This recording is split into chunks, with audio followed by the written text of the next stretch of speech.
जरूर त्या ठिकाणी बैठक होती। माननीय रामराजे नाईक निंबाळकर आणि त्यांच्या सर्व सहकाऱ्यांच्या जवळ चला सुरू करा।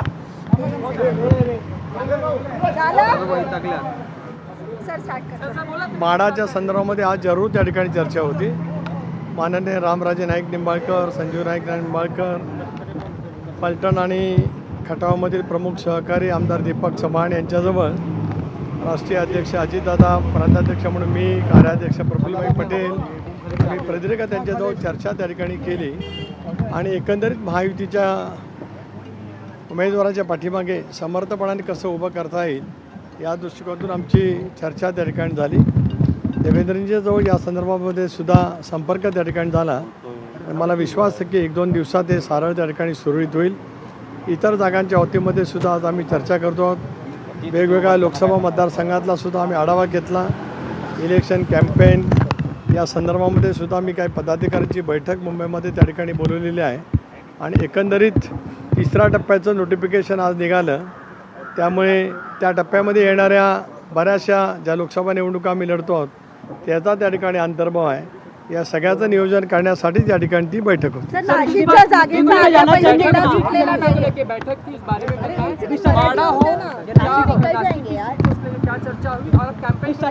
देखिए, मैंने यहाँ पे बताया कि बाड़ा के सीट के बारे में अभी रंजीत सिंह निंबाळकर की जगह कैंडिडेचर तो वहाँ पे अनाउंस हो गया है।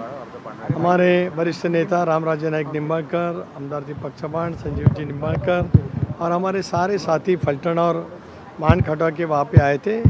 खुद हमारे राष्ट्रीय अध्यक्ष अजितदादा, कार्याध्यक्ष प्रफुल्ल भाई, स्वयं मैं उनके साथ प्रदीर्घ हमने वहाँ पे चर्चा की। मुझे लगता है कि 1-2 दिन में वहाँ पर जो कुछ कैंपेनिंग है वो हो जाएगा। नासिक के बारे में हमने आपस में बात की है। मुख्यमंत्री जी, उप मुख्यमंत्री जब आएंगे तब नासिक और जो कुछ सीटें रह चुकी हैं उसके बारे में वहाँ का निर्णय हो जाएगा। सर, नाशिकच्या जागेचा अद्याप तिढा सुटलेला नाहीये, यावरती आज काही चर्चा झाली का? आज आमच्या अंतर्गत काही चर्चा त्या ठिकाणी जरूर झालेली आहे। यापूर्वी सुद्धा आदरणीय अमितभाई शाह यांच्या उपस्थितीमध्ये चर्चा त्या ठिकाणी झालेली होती। मला असं वाटतं आज उपमुख्यमंत्री दौऱ्यावरती आहेत, मुख्यमंत्रीसुद्धा आज उपलब्ध नाहीत। 1-2 दिवसात या विषयावरती बसून पूर्णपणाचा निर्णय त्या ठिकाणी होईल।